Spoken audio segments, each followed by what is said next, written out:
প্ৰথম পৰ্যায়ত 10,000 পৰৱৰ্তী পৰ্যায়ত 25,000 তৃতীয় পৰ্যায়ত 50,000 আৰম্ভ হ'ল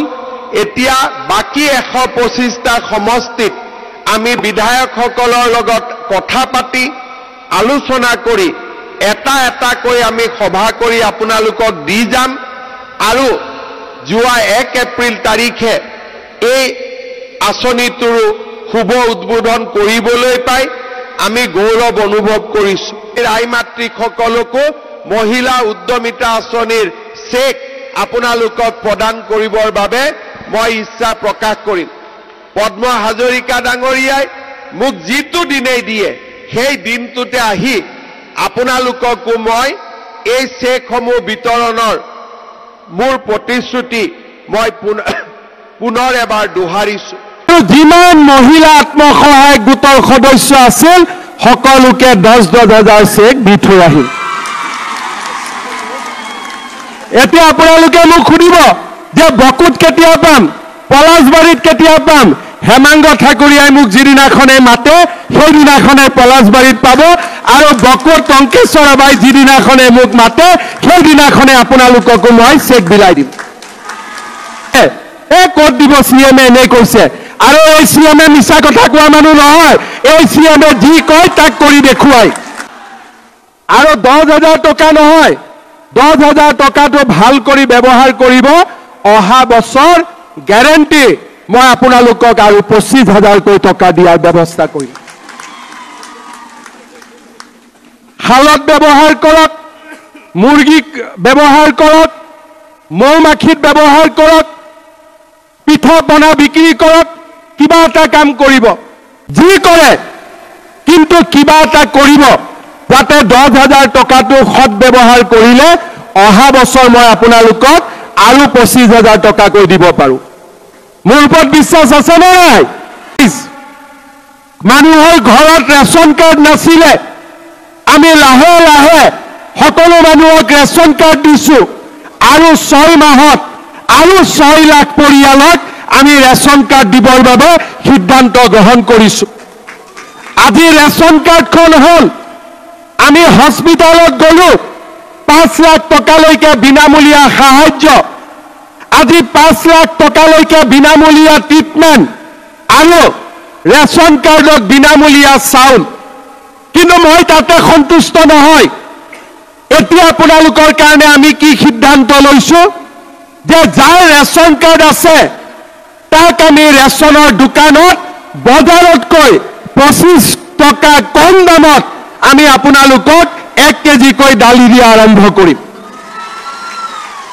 বজাৰত যদি 90 টকা দাম আপোনালোকে 65 টকাত 1 কেজি দালি ৰেচনৰ দোকানৰ পৰা কিনিব পাৰিব তাৰ লগে লগে আমি আৰু সিদ্ধান্ত লৈছো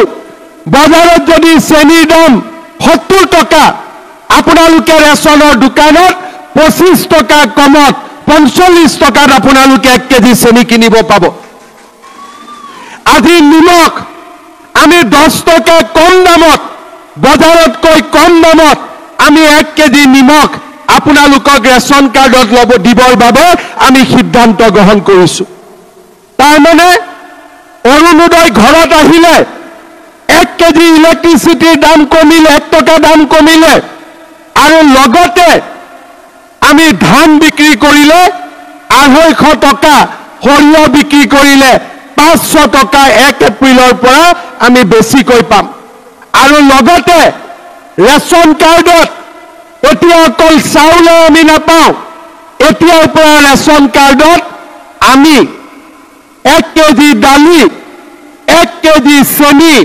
বজাৰতকৈ 25 টকা কম দামত পাম আৰু 1 কেজি নিমখো আমি বজাৰতকৈ 10 টকা কম দামত পোৱা আৰম্ভ কৰিম শ্ৰদ্ধা ৰাইজ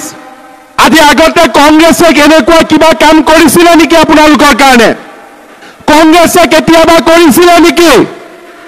আজি আমি কি সিদ্ধান্ত লৈছো যোৱাবাৰ যেতিয়া লোকসভা ইলেকশ্যনত মই বকুত আহিছিলো মই ৰাইজক সুধিছিলো যে প্ৰধানমন্ত্ৰী আৱাস যোজনাৰ ঘৰৰ জিঅ' টেগিং কৰিবৰ কাৰণে পইচা দিব লাগে নেকি আপোনালোকে মোক কৈছিলে যে 20,000 25,000 টকা আমি ঘোষ দিব লাগে। এইবাৰ আমি কি কৰিছো যে জিঅ' টেগিং কোনে কৰিব? আমাৰ জীৱিকা সখী বাইদেউবিলাকে আপোনালোকৰ ঘৰত গৈ জিঅ' টেগিং কৰি দিব। আৰু মই কি সিদ্ধান্ত লৈছো যে যদি জিঅ' টেগিং জীৱিকা সখী বাইদেউসকলে নকৰে, আমি নিজৰ জিঅ' টেগিং নিজেই কৰি পেলাই চৰকাৰক আমি জমা দিব পাৰিম। আমি ৰাভা আসনত ইলেকশ্যনৰ কাৰণে জিঅ' টেগিং আৰম্ভ কৰা নাই, কিন্তু অসমৰ চাৰিওফালে জিঅ' টেগিং হৈ আছে। 19 লাখ লোকে এতিয়ালৈকে জিঅ' টেগিং কৰিছে, কতো এটা টকা লোৱাৰ কমপ্লেইন নাই। ৰাভা আসনৰ ইলেকশ্যনৰ পিছতেই আপোনালোকৰ ঘৰে ঘৰে গৈও আমি জিঅ' টেগিং কৰিম। প্ৰত্যেকজন দুখীয়া পৰিয়ালক একোটাকৈ ঘৰ দিয়াৰ ব্যৱস্থা আমি গ্ৰহণ কৰিম। এই হৈছে আমাৰ সংকল্প। আমাৰ ঘৰত যদি কোনোবাই জিঅ' টেগিং নকৰে, আমি নিজে গৈ নিজৰ জিঅ' টেগিং কৰিব পাৰিম। ইমান সুবিধা আগত কেতিয়াও কোনো চৰকাৰে ৰাইজৰ কাৰণে দিয়া নাছিল। শ্ৰদ্ধা ৰাইজ, মেট্ৰিক পৰীক্ষা পাছ কৰিলে, ছোৱালী 11ত এডমিশ্যন ল'লে, প্ৰত্যেক মাহত তাইৰ পঢ়াৰ খৰচ চৰকাৰে দি আছো। এতিয়া 11ৰ ছোৱালী 12 পাব, 10ৰ ছোৱালী 11 পাব। আমি সকলোকে নিযুত মইনাৰ আঁচনি আমি দিয়ে থাকিম। আজি ডিগ্ৰীৰ ছোৱালী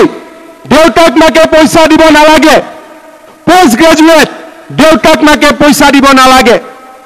মোক কেতিয়াবা কেতিয়াবা ল'ৰাবিলাকে কয়, মামা আমাৰ কাৰণেও কিবা এটা কৰক। কয় নে নকয়?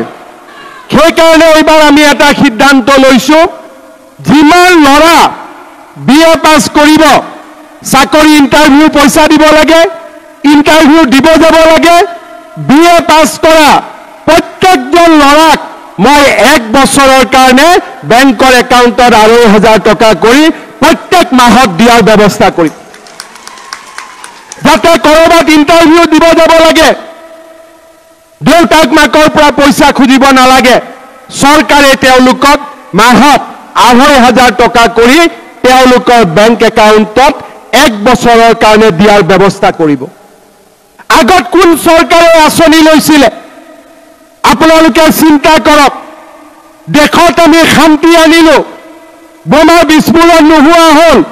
কাজিয়া নোহোৱা হ'ল, জনজাতীয় অজনজাতীয় লোক ওচৰ চাপি আহিলে,